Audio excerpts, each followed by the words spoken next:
وبركاته. الحمد لله رب العالمين، والصلاة والسلام على رسوله الأمين وعلى آله وأصحابه أجمعين. أعوذ بالله من الشيطان الرجيم. بسم الله الرحمن الرحيم. التائبون العابدون الحامدون السائحون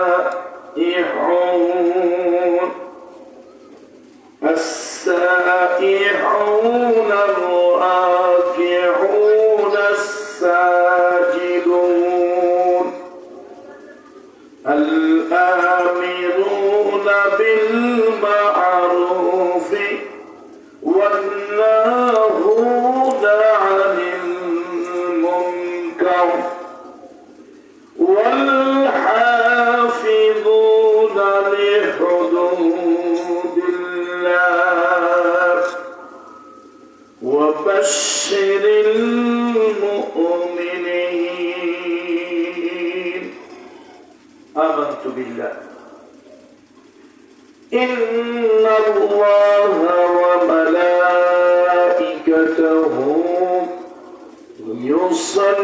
يصلون على النبي يا أيها الذين آمنوا صلوا عليه وسلموا تسليما. اللهم صل على محمد وعلى آل محمد كما صليت على إبراهيم وعلى آل إبراهيم إنك حميد مجيد. بلغ العلا بكماله كشف الدجى بجماله حسنت جميع خصاله صلوا عليه وآله. الحمد لله ثم الحمد لله وأما بعد. চন্দ্রগঞ্জ থানার অন্তর্গত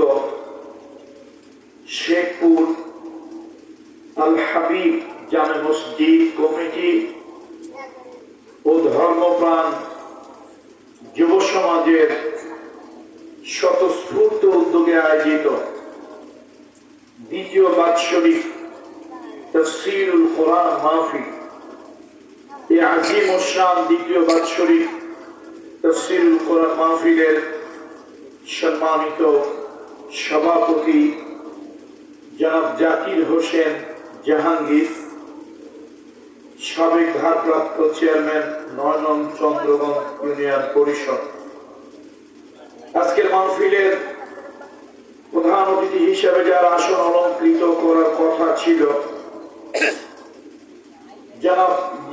জনাব মিয়া মোহাম্মদ গোলাম ফারুক ওরফে পিঙ্কু, মাননীয় সাংসদ লক্ষ্মীপুর ৩ লক্ষ্মীপুর সদর।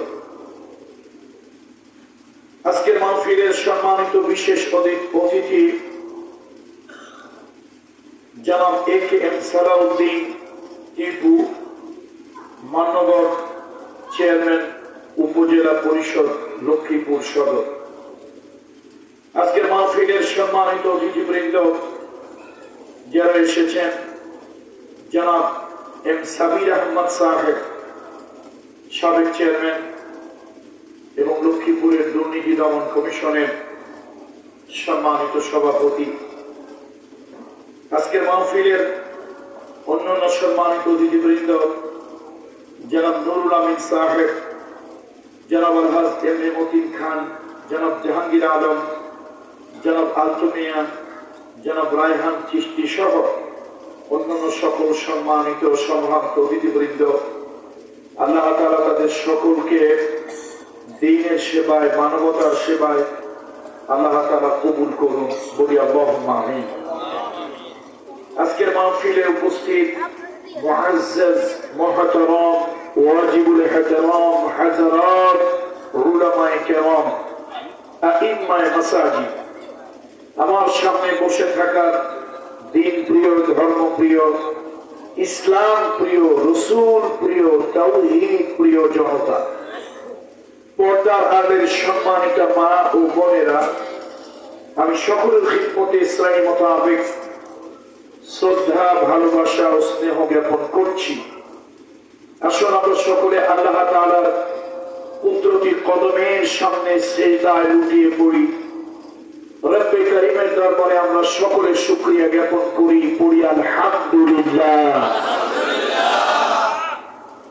মহান প্রভু এই প্রাকৃতিক বৈরী পরিবেশের মধ্যেও আমাদেরকে মহান প্রভু এমন একটি জান্নাতি বাগানে বসার সুযোগ করে দিয়েছেন। এই জন্য মহান প্রভু, মহামহিম আল্লাহ তাআলা আবারও তার কুদরতি কদমের সামনে সিজদায় নত হয়ে আবারও প্রভুর শুকরিয়া জ্ঞাপন করছি, পড়ছি আলহামদুলিল্লাহ। পৃথিবীর বিভিন্ন জায়গায় বৈচিত্র্য রকমের আবহাওয়া দেখা দিয়েছে। বাংলাদেশ প্রচন্ড তাপদাহে জ্বলছে, অপরদিকে আমরা সংবাদ পেয়েছি মধ্যপ্রাচ্যের অত্যন্ত সমৃদ্ধ একটি দেশ ইউনাইটেড আরব আমিরাত, সেই দেশে প্রচুর পরিমাণে প্রাকৃতিক দুর্যোগে একটা মানে কঠিন একটা পরিস্থিতি, একটা সিচুয়েশন সৃষ্টি হয়েছে। রাসূলুল্লাহ সাল্লাল্লাহু আলাইহি ওয়াসাল্লাম, আল্লাহর হাবিব, হাবিবে কিবরিয়া কিয়ামতের কিছু আলামত বলেছেন। তার মধ্যে সর্বশেষ আলামতের মধ্যে রাসূলুল্লাহ বলেছেন, মরুভূমি, মরুদ্যানে নদ নদীর সৃষ্টি হবে, সবুজ শ্যামলিকায়, শ্যামলিমায় ভরে যাবে। আমরা গত বছরের কথা জানি, স্যাটেলাইট থেকে মক্কার কিছু ছবি নেওয়া হয়েছিল। সেই ছবি গোটা পৃথিবীবাসীকে অবাক করেছে।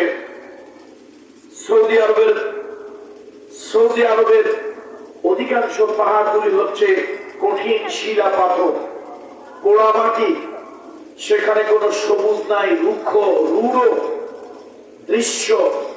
সেই জায়গায় বৃষ্টি হয়ে ঘাস জন্মে পুরো পাহাড়টা সবুজে পরিণত হয়ে গিয়েছে।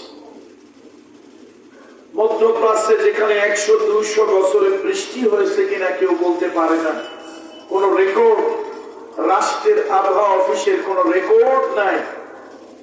সেই জায়গায় এত বৃষ্টি হয়েছে, পানির পানি, বন্যার পানিতে গাড়ি বাড়ি মানুষ ভাসিয়ে নিয়ে গিয়েছে। অনেক মানুষ পানিতে পড়ে শরীর সমাধি মৃত্যু হয়েছে। রাসূলুল্লাহ সাল্লাল্লাহু আলাইহি ওয়াসাল্লাম, রহমতের নবী, হাবিবে কিবরিয়া, ইমামুল মুরসালিন, সাইয়্যিদুল মুরসালিন, খাতামুন নবিয়্যিন, শাফিউল মুজনাবিন, রাহমাতুল লিল আলামিন, মানবতার বন্ধু, মানবতার শিক্ষক, আজ থেকে 1450 বছর আগে তিনি যে ভবিষ্যৎবাণী করে গিয়েছেন, কিয়ামতের সে আলামতগুলি একটার পর একটা যেন হচ্ছে। আমি আমার কিশোর তরুণ বন্ধুদেরকে বলবো, বন্ধুরা, মাইকের আওয়াজ যেন আপনারা শুনতে পাচ্ছেন, মাহফিলের প্যান্ডেলে আসুন। খুব লম্বা আলোচনা করবো না। আমি নিজেও গত 2-3 দিনে প্রচন্ড রকম তাপ দেয়, বিশেষ করে গত জুমাবার আমি অসুস্থ হয়ে পড়েছিলাম। আমার হিট স্ট্রোক হওয়ার মতো একটা অবস্থা হয়েছিল জুমার খুতবা দিতে গিয়ে। তো আল্লাহ তাআলা অল্পের জন্য আল্লাহ তাআলার খাস ফজল ও করম, আল্লাহ তাআলা আমাকে হেফাজত করেছেন। আপনারা বুঝতে পারছেন যে আমার কোরআনুল কারীম তেলাওয়াতে একটু সমস্যা, কষ্ট হচ্ছে কণ্ঠ ধরে যাওয়ার কারণে। লম্বা কথা আমিও বলবো না। কোরআনুল কারীমের 9 নম্বর সূরা, সূরা বারাআত বা সূরাতুত তাওবা, এখান থেকে মাত্র একটা আয়াতে কারিমা, আয়াতে মুকাদ্দাসা তেলাওয়াত করেছি। এর উপরে বর্তমান দুনিয়া, বর্তমান মানুষ, আমল ইত্যাদি নিয়ে প্রেক্ষাপটে কিছু কথা রাখার চেষ্টা করব। আল্লাহ তাআলা যেন তৌফিক দান করেন, বলেন আল্লাহুম্মা আমিন। তো যেহেতু খুব লম্বা আলোচনা হবে না, এলাকার তরুণ সভা, যুব সমাজকে আমি অনুরোধ করব, আজকের দিনে আপনাদের কিছু কথা শোনা দরকার। মা এবং বোনেরা যারা আছেন, আমি তাদেরকে অনুরোধ করব, আপনাদের ঘরে যদি কোনো টেলিভিশন, রেডিও অথবা অন্য কোনো বিনোদন যন্ত্র যদি চালু থাকে, আল্লাহর রাস্তে আজকের জন্য, অল্প সময়ের জন্য এই বিনোদন যন্ত্রগুলি একটু বন্ধ রাখুন। কোরআনুল কারীমের দিকে আপনার দিলের কানটা লাগান। হতে পারে আমি গুনাহগারের জবানের একটি কথা আল্লাহ তাআলা আপনার জীবনের মোড় পরিবর্তন করে দিতেও পারে। হেদায়েত দেওয়ার মালিককে আল্লাহ তাআলা। আবু জাহেলের নসিবে হেদায়েত হয়নি, কিন্তু আবু জাহেলের ছেলে ইকরামার নসিবে আল্লাহ হেদায়েত দিয়েছে। নূহ আলাইহিস সালামের হেদায়েত নসিব হয়েছে, তিনি পয়গম্বর হয়েছেন, সম্মানিত পয়গম্বর হয়েছেন, কিন্তু তার সন্তান কেনা হেদায়েত পায় নাই, ইমানদার মুসলমান মুমিন হতে পারেনি। তো হেদায়েতটা আল্লাহ তাআলা দেন। আমরা আল্লাহর কাছে কামনা করব, আজকের মাহফিল থেকে আল্লাহ তাআলা আমাদেরকে হেদায়েত নসিব করুন, আমিন। এই মাহফিলটা দেওয়া কোনো রাজনৈতিক উদ্দেশ্য নয়, মাহফিলটা ভোট ইলেকশনকে কেন্দ্র করে নয়। মাহফিলটা যারা দিয়েছেন মসজিদ কমিটি এবং ধর্মপ্রাণ যুব সমাজ, তাদের মূল টার্গেট হলো এই অন্ধকার সমাজ কোরআন এবং হাদিসের আলোতে আলোকিত হোক, আমাদের মুর্দার দিনগুলি কোরআন হাদিসের নূর দিয়া আমাদের মুর্দার দিনগুলি জিন্দা হয়ে যায়। বলেন সুবহানাল্লাহ। কি বলেন? এই উদ্দেশ্য কিনা বলুন সবাই, এইটাই উদ্দেশ্য। তো আল্লাহ তাআলার কাছে সেই কামনা করে শুরু করব, রব্বে কারীম যেন আমাদেরকে এই সমাজটাকে হেদায়েতের আলো দিয়ে আলোকিত করেন, আমাদের মুর্দার দিলগুলোকে আল্লাহ তাআলা কোরআন এবং হাদিস দিয়ে যেন আলোকিত করে দেন। আল্লাহুম্মা আমিন। রব্বানা তাকাব্বাল। আল্লাহ তাআলা বলেন, আত-তাইবুনাল আবিদুনাল হামিদুনাস সাইউন। যারা নাকি তওবাকারী তওবা করবেন, যারা নাকি আল্লাহ তাআলার ইবাদত বندگی করবেন, যারা নাকি আল্লাহ তাআলার প্রশংসা করবে, আর যারা আল্লাহর রাস্তায় চেষ্টা প্রচেষ্টা চালাবে, রুকু করবে, সিজদা দেবে, সৎ কাজের আদেশ প্রদান করবে, অসৎ কাজে বাধা প্রদান করবে, আল্লাহ তাআলা পেন। আর আল্লাহ তাআলা শরীয়তের যে বিধান দিয়েছেন সেই বিধানকে সংরক্ষণ করবে। আল্লাহ তাআলা বলেন, এমন মুমিন ঈমানদারদেরকে জান্নাতের শুভ সংবাদ দেন। এমন মুমিন ঈমানদারদেরকে জান্নাতের শুভ সংবাদ দেন। তাহলে আমরা কি আল্লাহর জান্নাতের শুভ সংবাদ প্রাপ্ত মুমিন হতে চাই না চাই না? তাহলে আমরা মনে মনে খেয়াল করি, আমি যা বলি আপনারা আমার সাথে মনে মনে তাই করবেন। আল্লাহ তাআলা যেই সকল মুমিনেরা জান্নাতের শুভ সংবাদ আপনার পক্ষ থেকে লাভ করবে, আল্লাহ তাআলা দয়া করে ওই শুভ সংবাদ প্রাপ্ত মুমিনদের মধ্যে আমাদিগকে শামিল করে নেন, বলেন আল্লাহুম্মা আমিন। আল্লাহ তাআলা শুভ সংবাদ প্রাপ্ত জান্নাতের শুভ সংবাদ প্রাপ্ত মুমিনদের মধ্যে আল্লাহ তাআলা আমাদেরকে অন্তর্ভুক্ত করে নিন। প্রথম হলো তওবা। তওবা হচ্ছে অনুতপ্ত হওয়া, অনুশোচিত হওয়া, রিগ্রেট ফিল করা, প্রত্যাবর্তন করা, ফিরে আসা।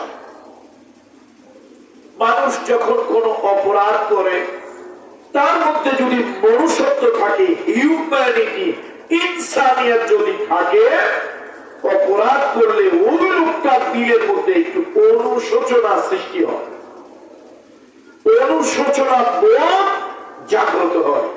কেউ অপরাধ করলে, পাপ করলে, এটার নাম হলো সে যদি প্রকৃত আল্লাহর কাছে অনুশোচনা করে, আল্লাহর কাছে দুঃখ প্রকাশ করে, আল্লাহর কাছে ক্ষমা প্রার্থনা করে, এটা হলো তার তওবা। তওবা মানে ফিরে আসা, এই পাপ আর করবো না, পাপের পথে আর পা বাড়াবো না, যে কাজ আমি করেছি সে কাজ নিন্দনীয়, যে কাজ আমি করেছি সে কাজ খারাপ, যে কাজ আমি করেছি সে কাজ গুনাহের, এই কাজ আমি আর করবো না। এরকম অনুশোচনা নিয়ে আল্লাহর কাছে ফিরে আসার নাম হলো তওবা। এখন যদি আপনি এবং আমি গুনাহ করে তওবা করি তো তার রেজাল্টটা কি হবে? রাসূলুল্লাহ সাল্লাল্লাহু আলাইহি ওয়াসাল্লাম সুন্দর একটি রেজাল্ট আল্লাহ নবী বলেছেন, গুনাহ করে যদি বান্দা আল্লাহর দিকে প্রত্যাবর্তন করে ফিরে আসে তার রেজাল্টটা কি হবে? এক লোক মরুভূমির এই পাশ থেকে ওই পাশে যাবে, তো মরুভূমি বিশাল লম্বা মরুভূমি, সেখানে যেতে প্রচন্ড তাপ, প্রচন্ড হিট, তার কাপড় চোপড় লাগবে, তার খাওয়া দাওয়া লাগবে, সব থেকে বড় তার জীবন বাঁচানোর জন্য পানি লাগবে। উটকে বলা হয় মরুভূমির জাহাজ, উটকে বলা হয় মরুভূমির জাহাজ। আমার কথাটা একটু নাক বন্ধ হয়ে যাওয়ার কারণে গরম ঠান্ডায় অসুবিধা, কথা কি এখন বুঝতে পারতেছেন? আলহামদুলিল্লাহ। তো উটকে বলা হয় মরুভূমির জাহাজ। এই লোক উটের পিঠের মধ্যে তার পানি, খাবার, কাপড় চোপড়, অতি গরমে তাকে যেন আশ্রয় দিতে পারে এরকম কাপড়, অতি ঠান্ডায় সে যেন গরম হয়ে না যায় সেজন্য শীতের কাপড় চোপড়, গরম শীত উভয় মিলে সবকিছু নিয়ে একটা লোক মরুভূমি মরুদ্যান পাড়ি দিতেছে। এক জায়গায় এসে তার খুব ক্লান্তি লাগলো, সেখানে একটু বিশ্রাম করার জন্য লোকটা নামলো। সে যখন একটু বসলো তার চোখে ঘুম চলে আসলো।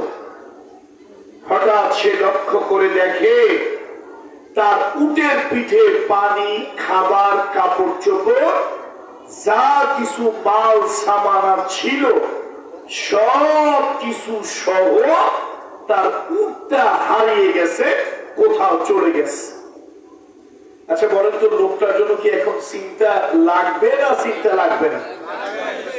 সে এত দুশ্চিন্তা করতে লাগলো, সর্বনাশ, মরুভূমির জাহাজ, মরুভূমির জাহাজ উট, আমার উট হারিয়ে গিয়েছে, আমার তো এখন মরা ছাড়া আর কোন রাস্তা নেই। হয়তো একদিন বা 2 দিন অথবা একদিনের কম, এর মধ্যে আমি মরে যাব, মৃত্যু হবে আমার। এই চিন্তা করে লোকটা খুব গভীর দুশ্চিন্তা করতে লাগলো, আর মনে মনে ভয়তে আল্লাহর কাছে দোয়া করতে লাগলো। আল্লাহ নবী বলেন,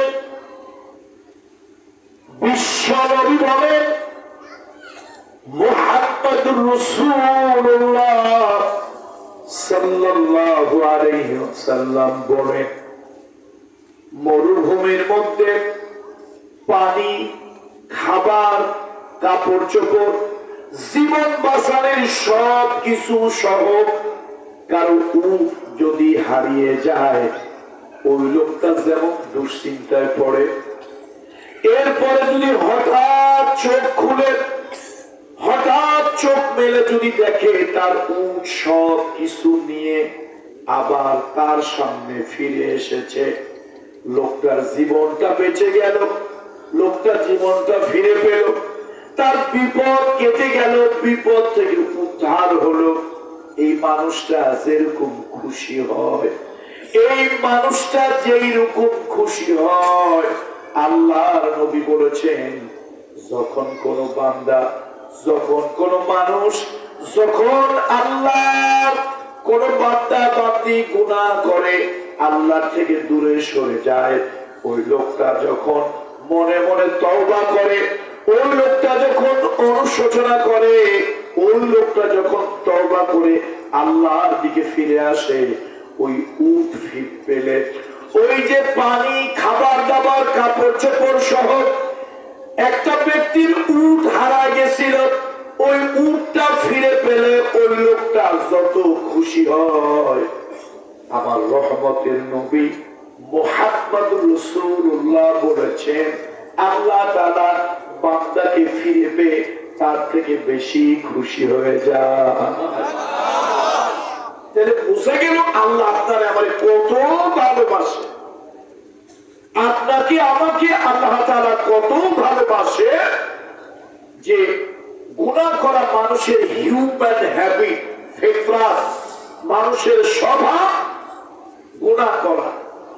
এই মানুষ যখন গুনাহ করে ভুল বুঝতে পারে, আল্লাহর কাছে ক্ষমা প্রার্থনা করে, আল্লাহ তাআলা তখন তার গুনাহ খাতা মাফ করে দেয় এবং ওই বান্দাকে আল্লাহ তাআলা তার কুদরতি কোলে উঠায় নেয়।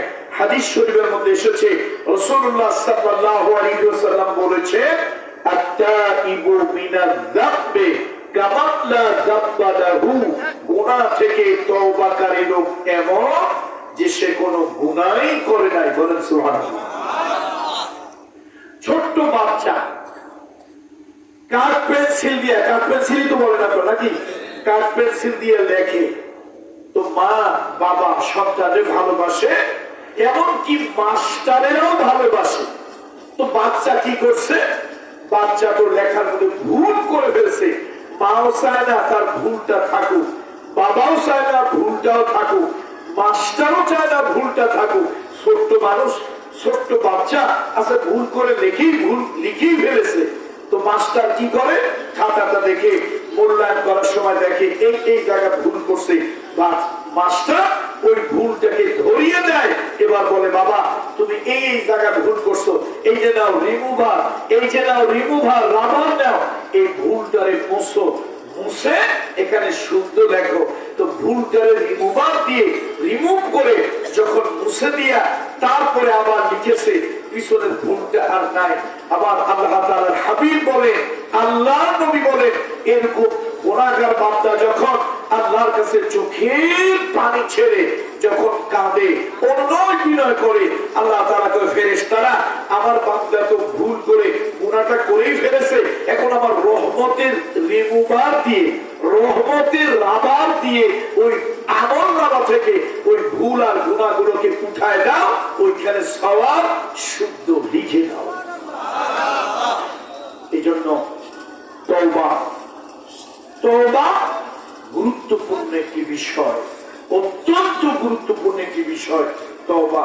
আসুন আমরা জীবন চলার বাঁকে বাঁকে, জীবন চলার পথে নানা ধরনের ভুল ভ্রান্তি গুনাহ খাতা করেছি।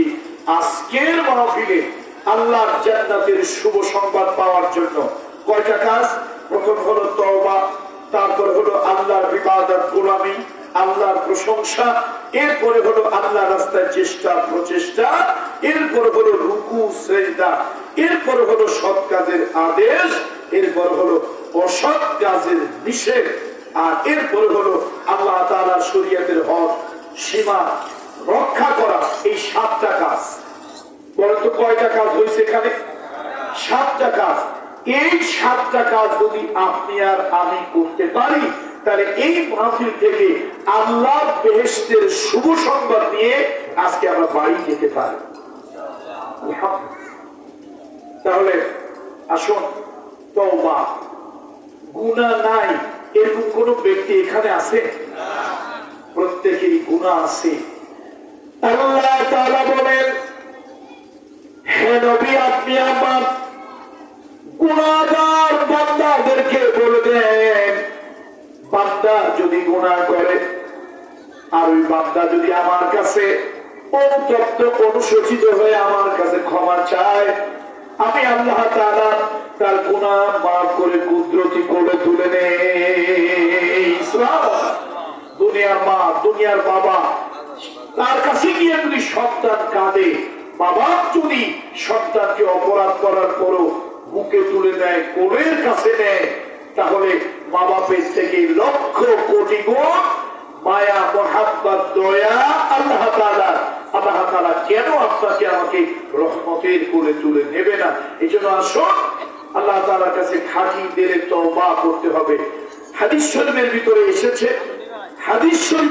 এসেছে, এই হাদিসটা হলো মুত্তাফাকুন আলাইহি একটা হাদিস। আমরা যখন হাদিসের ক্লাসে পড়াশোনা করেছি তো ওস্তাদদেরকে জিজ্ঞেস করছি, আমরা তো ছাত্র মানুষ, ছাত্র হয়ে জিজ্ঞেস করলাম, ওস্তাদ মুত্তাফাকুন আলাইহি মানে কি? তো ওস্তাদ আমাদেরকে বুঝাইছে, শোনো, হাদিসের ক্ষেত্রে যদি দুজন মহান ইমাম, একজন হলো ইমাম বুখারী, আরেকজন হলেন ইমাম মুসলিম, কোন হাদিস যদি বলে হ্যাঁ এই হাদিসটা সঠিক, এই হাদিসটা নির্ভুল, এই হাদিসটা ঠিক আছে, নবীজি বলেছে, কয়জন বলবে? কয়জন নাম বলে? ইমাম বুখারী, ইমাম মুসলিম। এই হাদিসের দুইজন মহান ইমাম কোন হাদিসের ব্যাপারে যদি ঐক্যমত পোষণ করে, তাহলে ওই হাদিসকে বলা হয় মুত্তাফাকুন আলাইহি, অর্থাৎ এই হাদিসের ব্যাপারে দুজন হাদিসের মহান ইমাম ইত্তেফাক করেছেন, ঐক্যমত পোষণ করেছেন। তওবার ব্যাপারে একটা হাদিস, দুইজন ইমাম এই হাদিসটায় একমত হয়েছে। দুইজন হাদিসের ইমাম কয়মত হয়েছে? একমত হয়েছে। তওবার একটা হাদিস, বনি ইসরাইলে একটা লোক, ওই বনি ইসরাইল যুগে একটা লোক 99টা খুন করছে। খুন করার পরে এই লোকটার মধ্যে চিন্তা হইল, এই যে আমি যে পাপ করলাম, আমি যে অপরাধ করলাম, কিয়ামতের ময়দানে আমি আল্লাহর কাছে কি নিয়ে দাঁড়াবো? আল্লাহ চিন্তা, আল্লাহর ভয় যদি কোনো মানুষের মধ্যে না থাকে, ওই মানুষটার সাথে পশু জানোয়ারের সাথে কোনো পার্থক্য থাকে না। আমার যুবক বন্ধুদেরকে বলি, আজকে তোমাদেরকে নাস্তিক বানানোর জন্য আমার দেশের কিছু তথাকথিত বুদ্ধিজীবীরা কাজ করতেছে। তুমি যদি নাস্তিক হয়ে যাও, তুমি যদি মুরতাদ হয়ে যাও, তাহলে তোমার জীবনটা বরবাদ। পরকালের চিন্তা যদি কারোর মধ্যে না থাকে, জাহান্নামের চিন্তা, আখিরাতের চিন্তা, আল্লাহর ভয় যদি কারোর মধ্যে না থাকে, এই লোকটা যে কোনো অপরাধ করতে পারে, তার দ্বারা যে কোনো অপরাধ সংঘটিত হতে পারে। সে ইতর জানোয়ার, বর্বর, পশু, হায়নার থেকেও নিকৃষ্ট হয়ে যায়। পরকালের চিন্তা, আল্লাহ চিন্তা, আখিরাতের চিন্তা, জাহান্নামের চিন্তা, আল্লাহর আদালতের চিন্তা যার মধ্যে নাই। আমার দেশে কিছু বুদ্ধিজীবীরা আছে, তারা আমার বাচ্চাদেরকে নাস্তিক বানানোর জন্য শেখায়, there is no God, unseen is nothing, যা দেখি না তা বিশ্বাস করি না, সুতরাং স্রষ্টা, সৃষ্টিকর্তা, প্রভু বলে কেউ নাই, কিছুই নাই। এই পাগল ছাগল গুলোরে নিয়ে যে কি করি, শীত দেখা যায় না কিন্তু আমরা বিশ্বাস করি, গরম দেখা যায় না কিন্তু আমরা বিশ্বাস করি, পেটের ব্যথা দেখা যায় না কিন্তু আমরা বিশ্বাস করি, ফুলের ঘ্রাণ, আতরের ঘ্রাণ, সেন্টের ঘ্রাণ দেখা যায় না কিন্তু আমরা অনুভব করি। আবার পায়খানার সেপ্টি ট্যাঙ্কির দুর্গন্ধ, তারপরে গরু ছাগল মানুষ পচে গেলে দুর্গন্ধ, সেই দুর্গন্ধগুলি দেখা যায় না, তবে আমরা অনুভব করি। কি বলেন, কথা ঠিক কিনা? তো আল্লাহকে তুমি কেমনে দেখবা? তুমি আল্লাহরে অনুভব করবা। এই জন্য আল্লাহ নবীরা বলেছেন, জেদার দেখতে হো মাই উধার তু হি তু, শজর মে হাজার মে তেরে রঙে বু, কে বলেছে আল্লাহ নাই? সৃষ্টির দিকে তাকাও, পাহাড়, ঝর্ণা, নদ নদী, পৃথিবীর দিকে, সৃষ্টি রহস্যের দিকে তাকাও, তুমি অবশ্যই খুঁজে পাবে মহামহিম স্রষ্টা সৃষ্টিকর্তা আছে। তিনি কে? একটু আওয়াজ দিয়ে বলি, তিনি কে? এই জন্য ভাই, স্কুলে পড়েন নিষেধ নাই, কলেজে পড়েন বাধা নাই, তবে খবরদার আল্লাহকে ভুলে যাবেন না, আল্লাহকে অস্বীকার করবেন না। আপনি যদি নাস্তিক হন, আপনার সাথে পশু জানোয়ারের কোনো পার্থক্য থাকবে না। আমি তো বলি না সবাই আমার মতো পিজ্জাদা হোক, পিসাদ হোক, মৌলানা সাহেব হোক, এটা আমি বলি না। আপনি ডাক্তার হন, ডক্টর হন, ইঞ্জিনিয়ার হন, পাইলট হন, আপনি আল্লাহর ভয় যদি থাকে, আপনি একজন ভালো ডাক্তার হবেন। আল্লাহর ভয় না থাকলে, আল্লাহর বিশ্বাস না থাকলে, পরকালের অনুভূতি না থাকলে, আপনি হবেন একটা কসাই। ডাক্তার না, আপনি কি হবে? একটা লোক শরীরের মধ্যে বিষ ফোড়া হয়েছে, লোক ফোড়া, নোয়াখালী কি বলে, কেশা ফোড়া নাকি? হ্যাঁ, লোক ফোড়া, চিটাগাঙ্গের কেশা ফোড়া। আমরা বলি লোক ফোড়া, আমরা বলি ফরিদপুর, মাদারীপুর, গোপালগঞ্জ, আমরা লোক ফোড়া। একজনের লোক ফোড়া হয়েছে, প্রচন্ড ব্যথা, গেছে ডাক্তারের কাছে। ডাক্তার সবকিছু শুনে মিলে বুঝলো পার্টি মালদার পার্টি। এখন ডাক্তার বলল, ভাই কি বলবো আপনার, এর মধ্যে হয়েছে ক্যান্সার। এই যে আপনার যে গোটা গোটা এই কেশা ফোড়া, এইটা ফোড়া না, এটা একটা টিউমার, এর মধ্যে ক্যান্সার হয়েছে। আপনার লাইফের নাই কোনো অ্যান্সার, আপনার হয়েছে ক্যান্সার, লাইফের নাই অ্যান্সার। তাড়াতাড়ি বাড়ি যান, যা মনে হয় তাই খান, কবরের জন্য রেডি হন। আচ্ছা, ডাক্তার যদি এই কথা কয়, রুগী কি রুগী থাকে? রুগী কিন্তু অর্ধেক মরে গেছে, অলরেডি অর্ধেক মরে গেছে। এখন রুগী চিন্তা করে, মরে তো অর্ধেক গেছি, বাকি টুক কেমনে বাঁচি? শেষে বাড়ি গিয়ে গরু বেচছে, ছাগল বেচছে, এইটা করছে, ঢাল করছে, উদার করছে, টাকা 3.5 লাখ নিয়ে দিয়েছে ওই ডাক্তার নামক ডাকাত কসাইয়ের কাছে। ডাকাত অস্ত্র ঠেকাইয়া ডাকাতি করে অন্ধকারে, এই ডাকাতি করলো ওই অপারেশন থিয়েটারে, ওই খামাখা কেশা ফোড়া, লোক ফোড়া, ওই ব্যথা ফোড়া তারে কোনো মতে সারাই টারাই দিয়া ব্যান্ডেজ করে দিয়ে বললো, আপাতত আপনি আউট অফ ডেঞ্জার, বিপদ মুক্ত। আচ্ছা, এখানে কি ডাক্তার বলবেন না ডাকাত বলবেন? ডাকাত, পরকাল, আল্লাহর জবাবদেহিতা, আল্লাহর আদালতের সামনে জবাবদেহিতার ভয় না থাকার কারণে এইটা হয়েছে। আবার এরকম ডাক্তার আমি নিজে দেখেছি, আমি জানি, আমার সাথে হজ করেছে এরকম ডাক্তার, আল্লাহ আল্লাহ আল্লাহু আকবার, অসংখ্য ডাক্তার আমি জানি, নাম বলতে পারি। এরকম ডাক্তার প্রেসক্রিপশন লেখে, মুখ দিয়া কথা বলে আর কলম দিয়ে প্রেসক্রিপশন লেখে, তবে দিলে দিলে সে আল্লাহর তাসবিহ পড়ে, জিকির করে, আল্লাহ আমি তাকে এই রোগের জন্য এই ঔষধ প্রেসক্রাইব করছি, এই ঔষধ ভালো করতে পারবে না, ঔষধ যখন হল কমে যাবে তোমার ঔষধকে বলে দিও এই রোগীকে যেন ভালো করে দেয়। হাসপাতালে এরকম ডাক্তার আমি নিজে দেখেছি, জানি, এত উঁচু মানের মুত্তাকি পরহেজগার।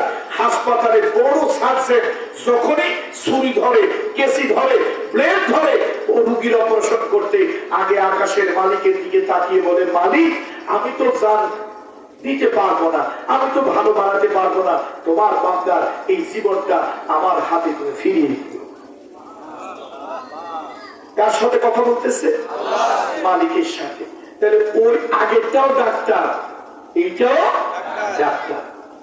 আবার দেখেন ইঞ্জিনিয়ার, আমি বলি না আমার মতো হুজুর বানানো আপনার সন্তান ইঞ্জিনিয়ার হোক, কিন্তু আল্লাহর ভয়, পরকালের ভয়, জবাবদিহিতার ভয় আপনার সন্তানের মধ্যে যদি থাকে, তাহলে ইঞ্জিনিয়ার হবে, তবে ডাকাত হবে না।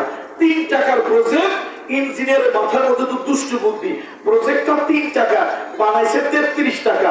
এই 33 টাকা প্রজেক্ট বানানোর পরেও তার দিলে শান্তি হয় নাই। প্রজেক্ট যখন বাস্তবায়ন করতে গেছে, রডের পরিবর্তে 2টা বাস ঢুকাই দিয়েছে। প্রজেক্ট কয় টাকা? 3 টাকার প্রজেক্ট বানাইলো কয় টাকা? 33 টাকা। এরপরও চরিত্র ভালো না, আবার রডের পরিবর্তে দিছে কি 2টা বাস।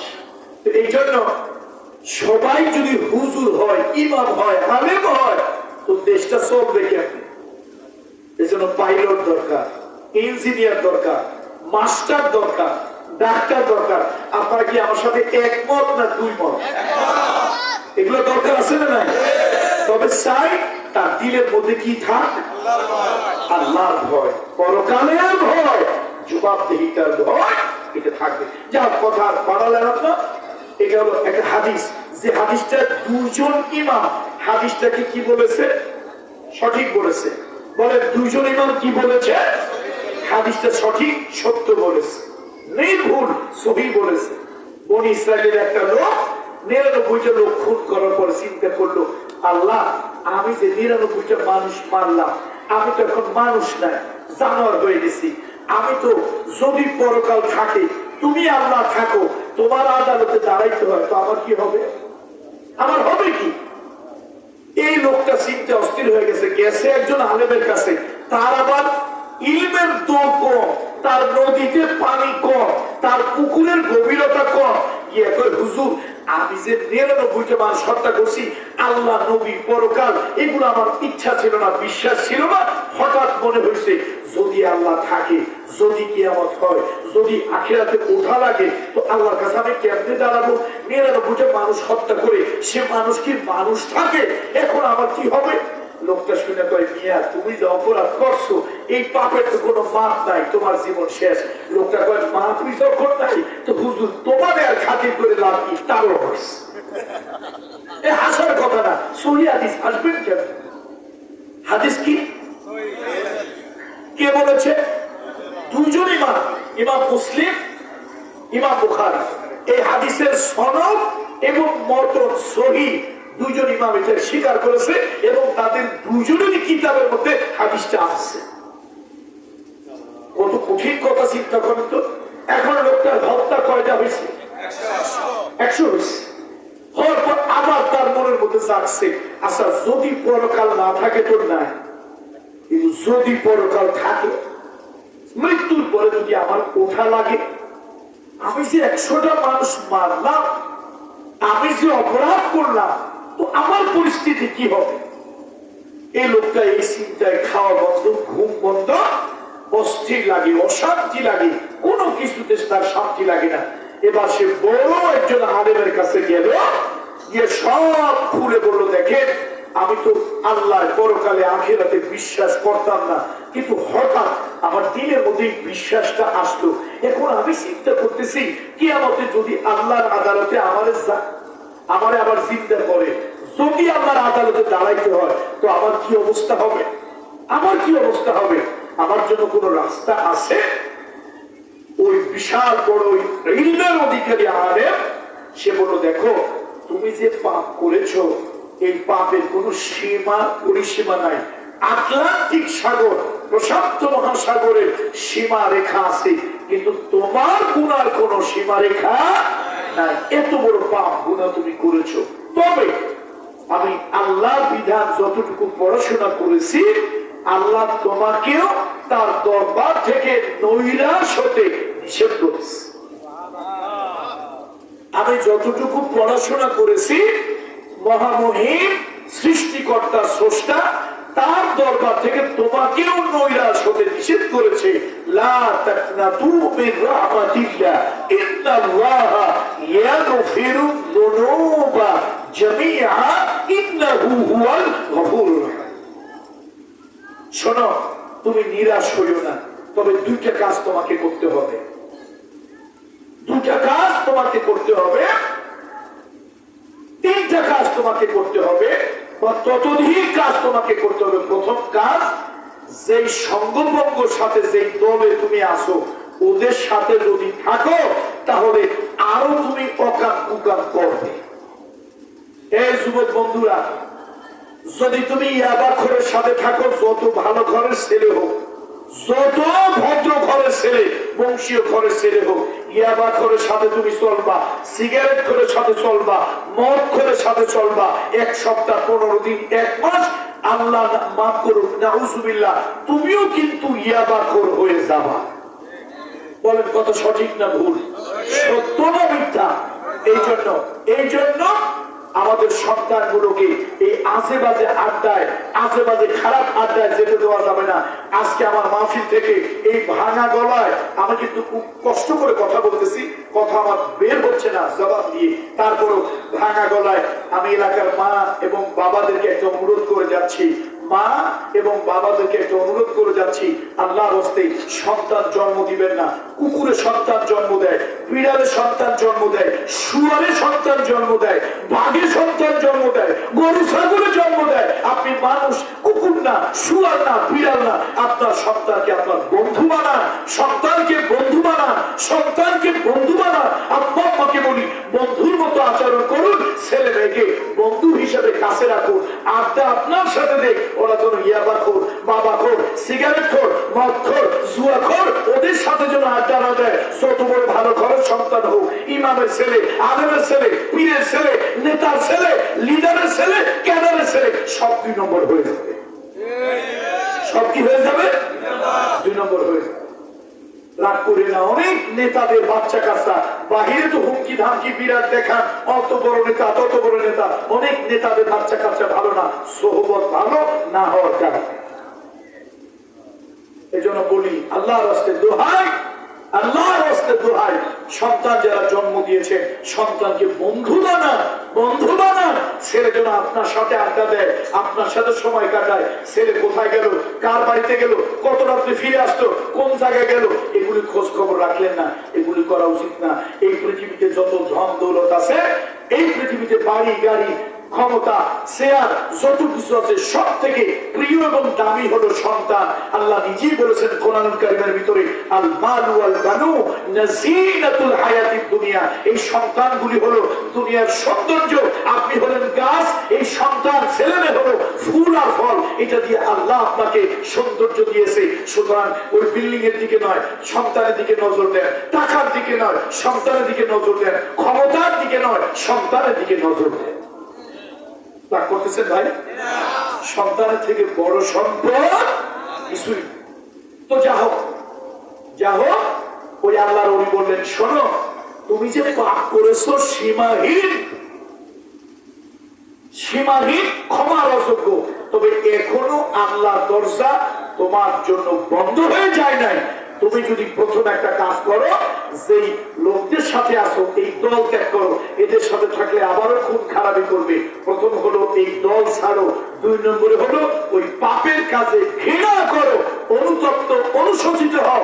তৃতীয়, আল্লাহর সাথে ওয়াদা করো এই পাপের পথে আর পা বাড়াবে না।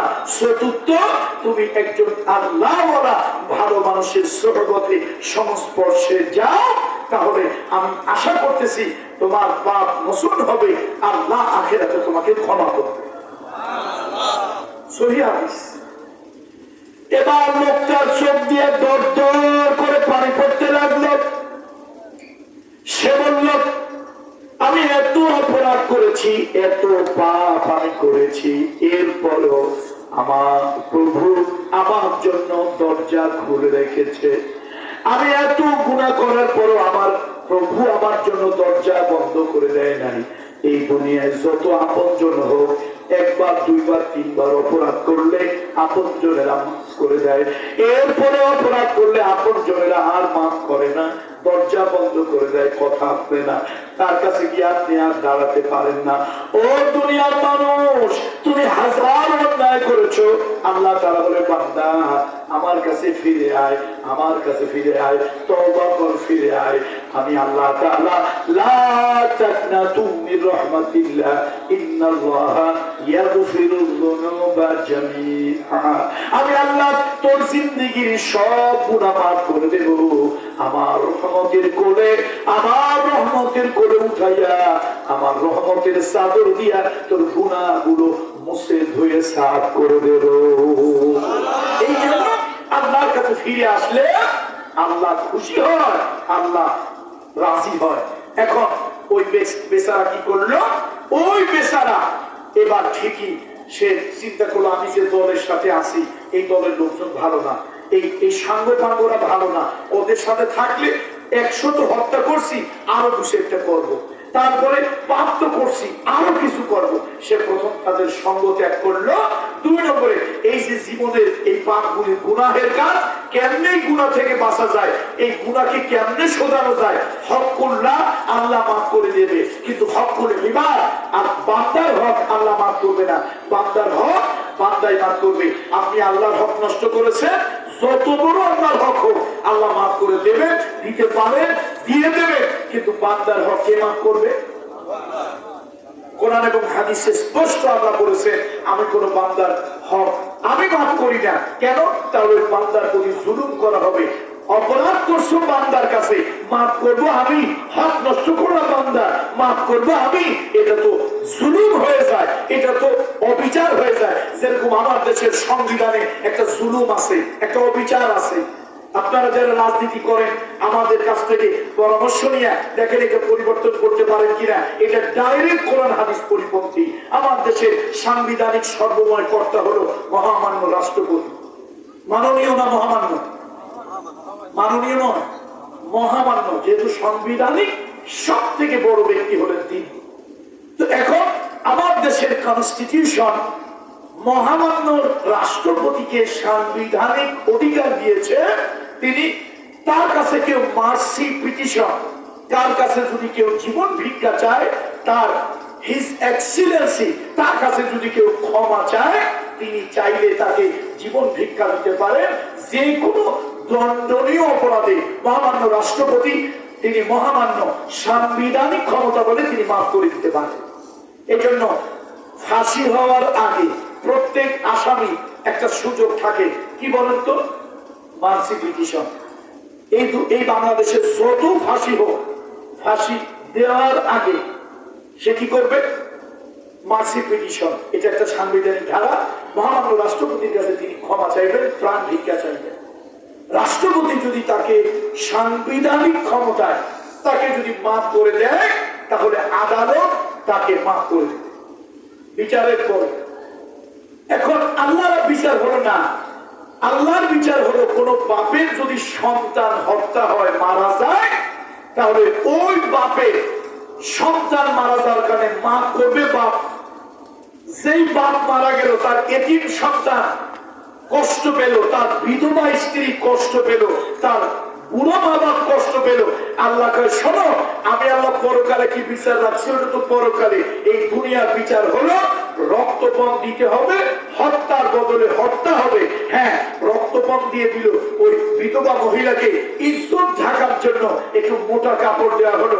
ওই এতিম বাচ্চা দুইটা স্কুলে যাওয়ার জন্য একটা ব্যাগ, বই, টাকা দেওয়া হলো। ওই বুড়ো বাপ মাকে পাতের বড়ি, কাশের বড়ি খাওয়ার জন্য টাকা দেওয়া হলো। বাপে টাকা পাইলো, এতিম বাচ্চা টাকা পাইলো, বিধবা নারী টাকা পেল।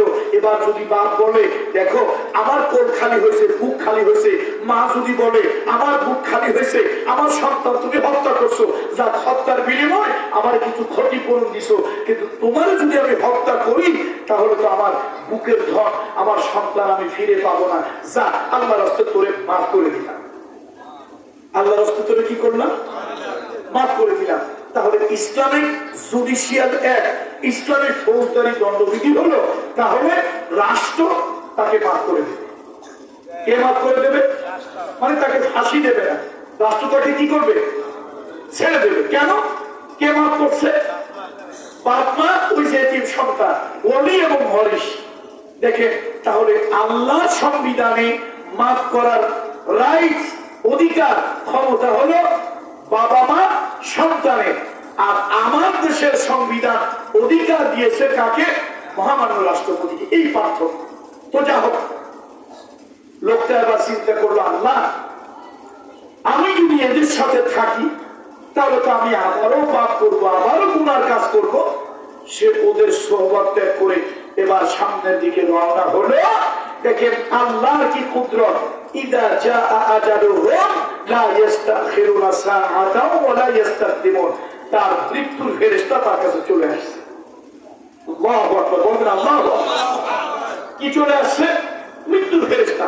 মৃত্যু কার কখন লেখা এটা কিন্তু জানে। 5টা জিনিসের খবর মানুষ রাখে না। এই যে আমরা মাহফিলে আসছি, আমাদের কাছে 5টা জিনিসের খবর নাই। সূরা লুকমান শেষ আয়াত, তার মধ্যে একটি হলো বিআইয়ি আরদিন তামুত, কোন জমিনে কে মারা যাবে, কোন জমিনে কে মারা যাবে। এই যে আমরা মাহফিল পর্যন্ত আসছি, ফিরে বাড়ি যেতেও পারি, আল্লাহ চাইলে নাও যেতে পারি, আমরা কেউ বলতে পারি না। মৃত্যু কার কথা আসে।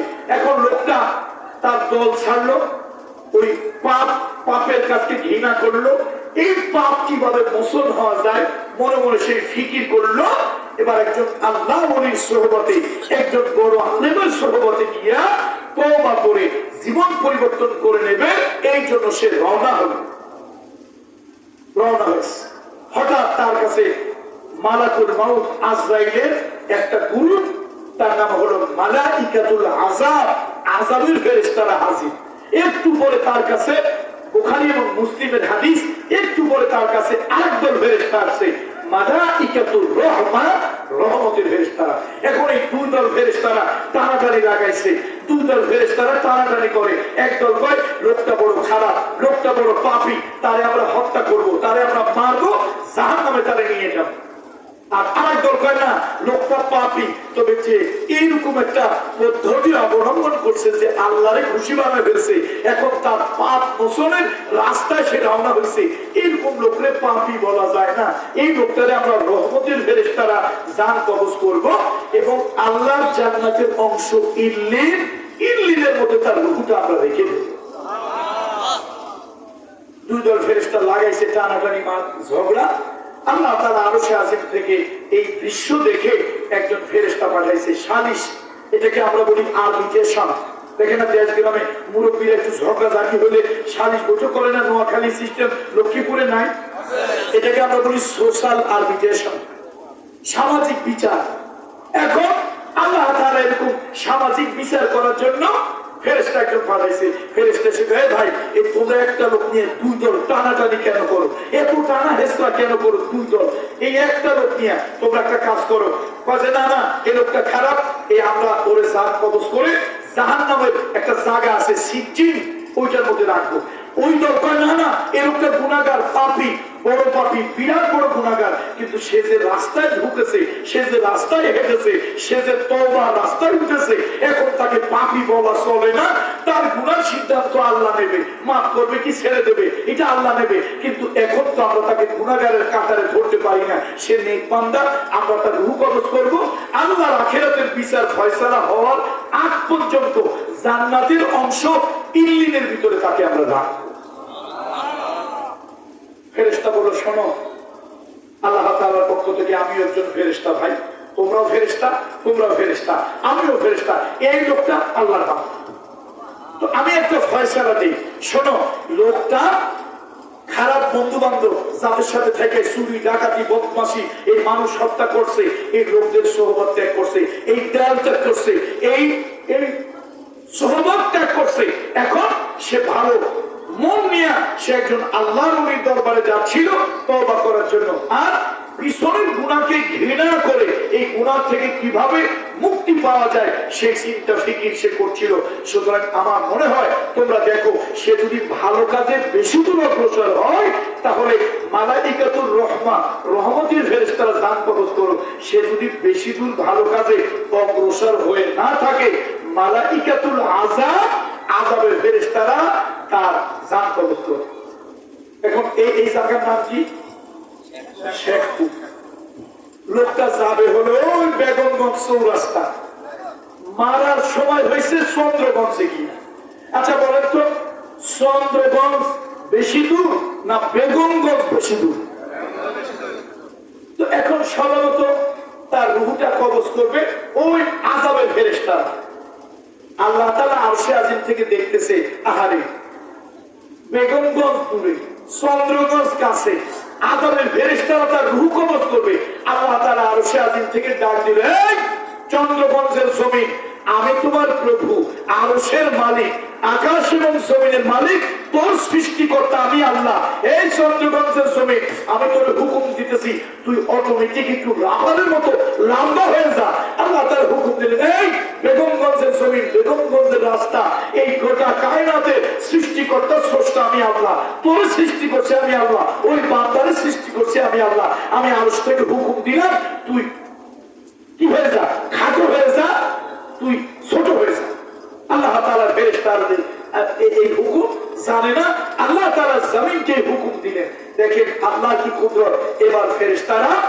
দুই দিকে রাস্তা মাপা শুরু করছে, চন্দ্রগঞ্জ আর বেগমগঞ্জ। আসলে দূরে কোনটা? কিন্তু আল্লাহর কি কুদরত, এখন ফেরেশতারা ওই বিচার সালিশে তার কাছে কয়, ভাই আমরা দুই দল ফেরেশতাই তো মাপছি, এই দিকেও একরকম ওই দিকেও একরকম। এখন সালিশালা ফেরেশতা কয় ফেলাইয়া তো আর এক মুসিবত, এই দিকেও সেই পথ ওই দিকেও সেই পথ, এরকম তো হইতে পারে না, কোনো না কোনো দিকে একটু হইলেও কম বেশি আছে। শেষে অনেক বারবার মাপার পর চন্দ্রগঞ্জের রাস্তা 1 বিঘা বেশি, বেগমগঞ্জের রাস্তা 1 বিঘা কম। কয় বিঘা? মাত্র মাত্র। তাহলে এবার বলেন তো কোন দিকের রাস্তা কম, কোন দিকের রাস্তা বেশি? চন্দ্রগঞ্জের রাস্তা কম, বেগমগঞ্জের রাস্তা কম, আর এটা বেশি। ফেরেশতা ফয়সালা দিল, ভাই কিলে কিলে মারামারি করা দরকার নেই, লোকটা ভালো মন্দ যাই হোক, আপাতত রহমতের ফেরেশতারা তার রূহ কবজ করে। হাদিসটা কোন হাদিস? কোন হাদিস? কোন কিতাবে কিতাবে আসছে?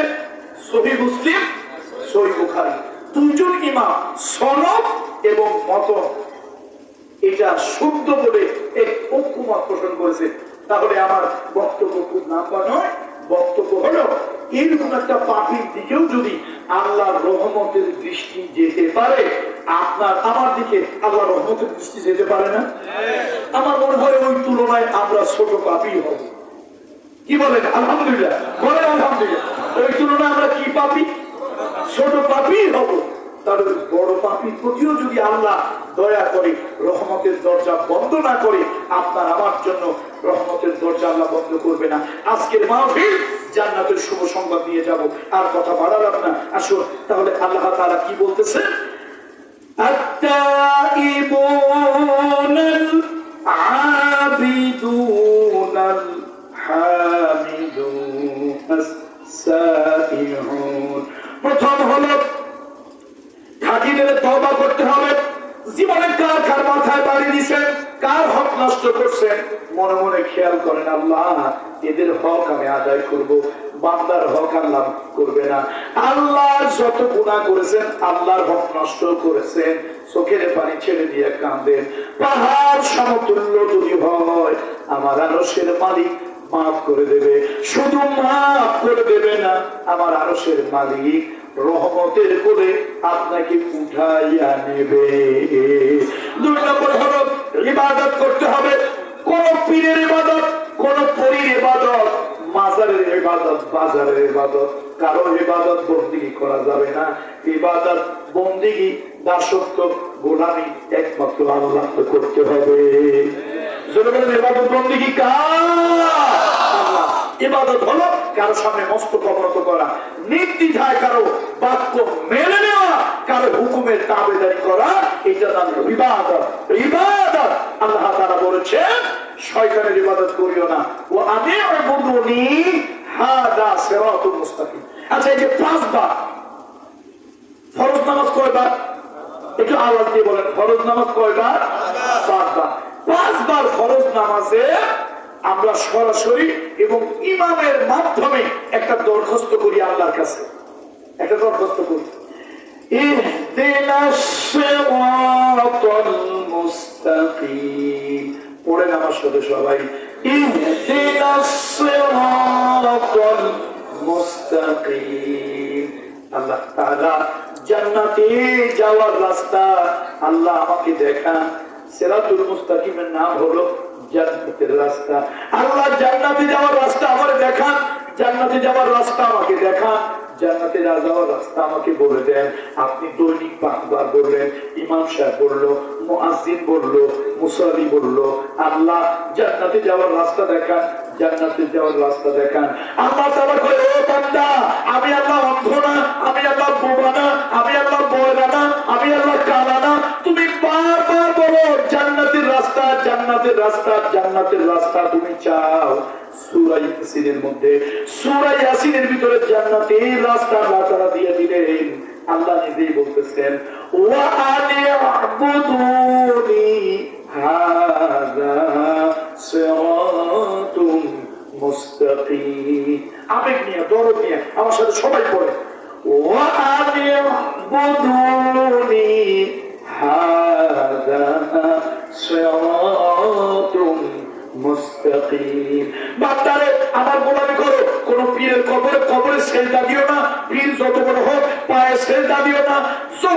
পীর হোক, যত বড় নেতা হোক, যত বড় পেশাই হোক, কারো সামনে মাথা নত করিও না, কারো সামনে নীরবে মাথা নত করে দাঁড়িয়ে থেকো না। ইবাদত আমার করো। জমিন আমার, সূর্য আমার আইন মানে, চন্দ্র আমার আইন মানে, আকাশ বাতাস আমার আইন মানে, আম গাছ, লিচু গাছ, তাল গাছ, বেল গাছ সব আমার আইন মানে, জোয়ার ভাটা আমার আইন মানে। ও বান্দা, তোমার জন্য আমি আইন দিয়েছি। আলা লাহুল খালকু ওয়াল আমর, আলা লাহুল খালকু ওয়াল আমর। বান্দারে, সৃষ্টি হলো যার, আইন চলবে তার। আনফুসানা ওয়া ইল্লাম তাগফির লানা ওয়া তারহামনা লানাকুনান্না মিনাল খাসিরিন।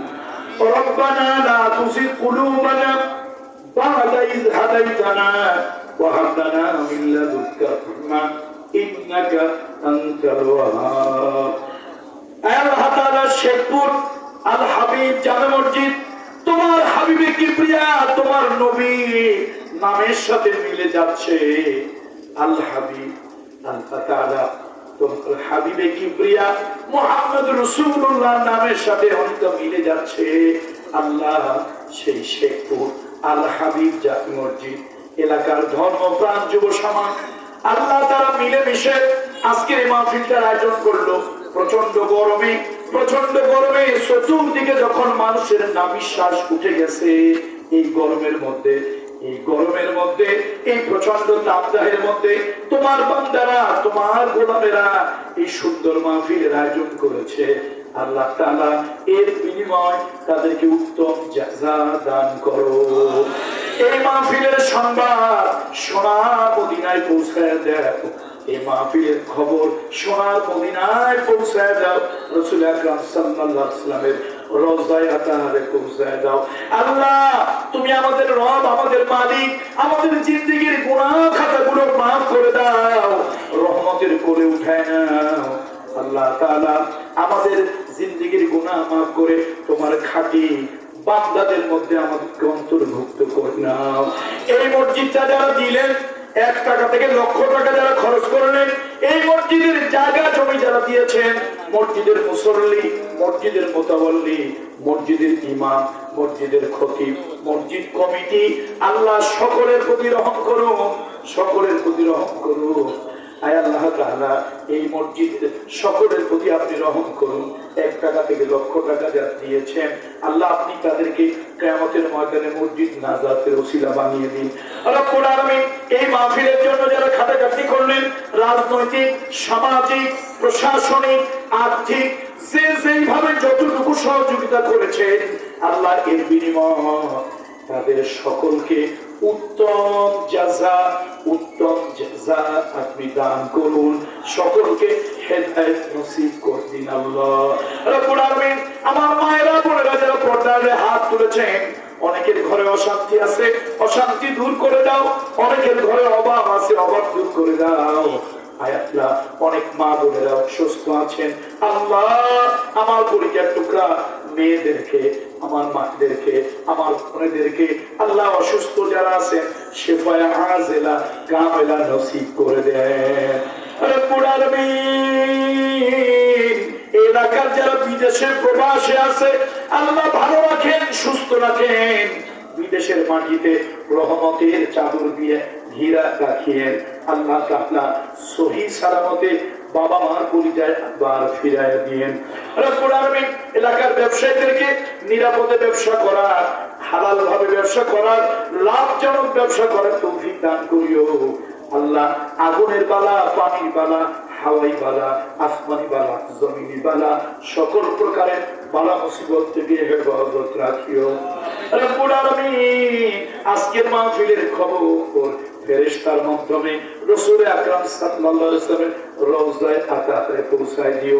আল্লাহ, মনের মধ্যে বড় ব্যথা, মনের মধ্যে বড় যন্ত্রণা। আবু জাহাল তোমার নবীকে দেখলো, আবু লাহাব তোমার নবীকে দেখলো, মক্কার জালিম কাফেররা তোমার হাবিবের গায়ে যারা পাথর মারলো, ওই জালিমেরা তোমার রাসূলকে দেখলো, কিন্তু উম্মত হয়ে আমরা তোমার নবীকে দেখতে পারলাম না। রব্বুল আলামিন, তোমার কুদরতি কদম ধরে বলি আল্লাহ, তামাম জীবনের ভিতরে একদিনের জন্য হলেও, একবারের জন্য হলেও স্বপ্নের মধ্যে রাসূলুল্লাহর সঙ্গে দেখা করা নসিব করে দিও। মক্কা যাওয়ার তামান্না, মদিনা জিয়ারতের বাসনা যাদের দিলের মধ্যে আছে, সোনার মক্কা মদিনা যাওয়া নসিব করে দিও।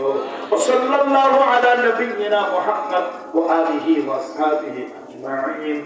আমিন আমিন বিরহমাতিকা ইয়া আরহামার রাহিমিন। ওয়া আলাইকুম আসসালাম।